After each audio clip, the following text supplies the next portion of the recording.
Le Soudan s'effondre, c'est le cri d'alerte lancé par le chef de l'ONU alors que les combats sont entrés dans leur 3e semaine. Chaque camp s'accuse de violer le cessez-le-feu prolongé sous médiation internationale jusqu'à ce dimanche minuit.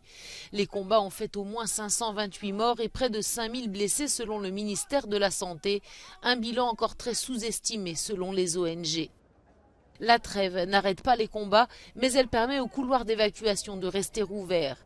Des dizaines de milliers de Soudanais, mais aussi d'étrangers ou de réfugiés installés au Soudan ont fui vers l'Égypte, l'Éthiopie, le Tchad ou le Soudan du Sud, tandis que plusieurs capitales étrangères continuent d'évacuer des centaines de leurs ressortissants. Un nouveau bateau transportant environ 1900 personnes est ainsi arrivé en Arabie Saoudite, qui a accueilli jusqu'ici près de 5000 ressortissants saoudiens et étrangers.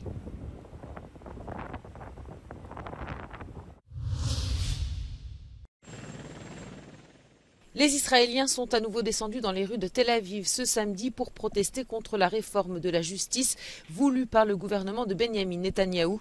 Alors que le texte doit être présenté en 2e lecture au Parlement lundi, ses détracteurs dénoncent une dérive antidémocratique. Every week to demonstrate, to demand that the government maintains a democratic country.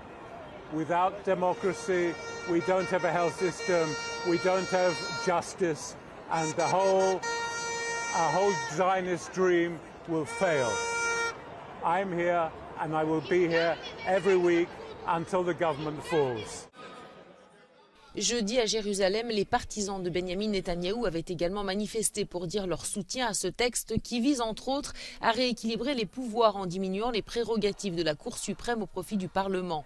Depuis un mois, le président de l'État d'Israël mène des négociations avec des représentants du gouvernement et de l'opposition afin d'arriver à un compromis sur les termes de cette réforme. En déplacement ce samedi dans la ville de Bartoszyce, le Premier ministre polonais a annoncé un renforcement de la sécurité autour de la barrière érigée le long de la frontière avec l'enclave russe de Kaliningrad pour empêcher des passages illégaux de migrants. Na całym pasie przygranicznym będziemy budowali odpowiednie zabezpieczenia zarówno fizyczne, jak i elektroniczne. To jest tak zwana perymetria. Rozwijamy tę perymetrię. Będziemy również wzmacniali obecność Straży Granicznej, wszystkich służb. Ta obecność już jest wzmocniona, ale będziemy kontynuowali ten cały proces.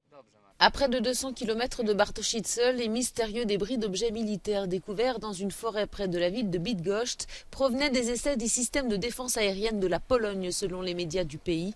Une information qui apaise les craintes que l'objet en question ait pu être tiré de l'étranger. La Pologne a annoncé ce samedi avoir saisi le bâtiment du lycée russe de Varsovie, un acte aussitôt qualifié d'illégal par la Russie qui a promis une riposte. Selon les autorités polonaises, la propriété de ces lieux faisait l'objet d'un vieux litige entre Varsovie et Moscou. The whole process sped up since the invasion, and why now? I guess that's because of the Polish government's request to the city to do this now. L'ancien président russe, aujourd'hui vice-président du Conseil de sécurité à Moscou, Dmitry Medvedev, a réagi sur Twitter, affirmant qu'il ne voyait plus l'intérêt de maintenir des liens diplomatiques avec la Pologne. Il a ajouté que le pays était gouverné par des russophobes et que l'Ukraine était pleine de mercenaires polonais qu'il fallait, je cite, exterminer sans pitié comme des rats puants.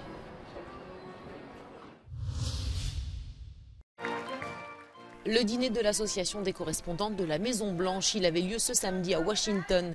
Un gala rituel placé sous le signe de l'humour au cours duquel journalistes et célébrités échangent avec le président américain entre sujets sérieux et plaisanteries. Sur ce dernier point, Joe Biden n'était pas en reste. Après avoir défendu notamment la démocratie, le président américain a moqué les faiseurs de gorge chaude sur son âge. Ils disent que je suis ancien, moi je dis que je suis sage, a rétorqué Joe Biden, 80 ans, candidat à sa propre réélection.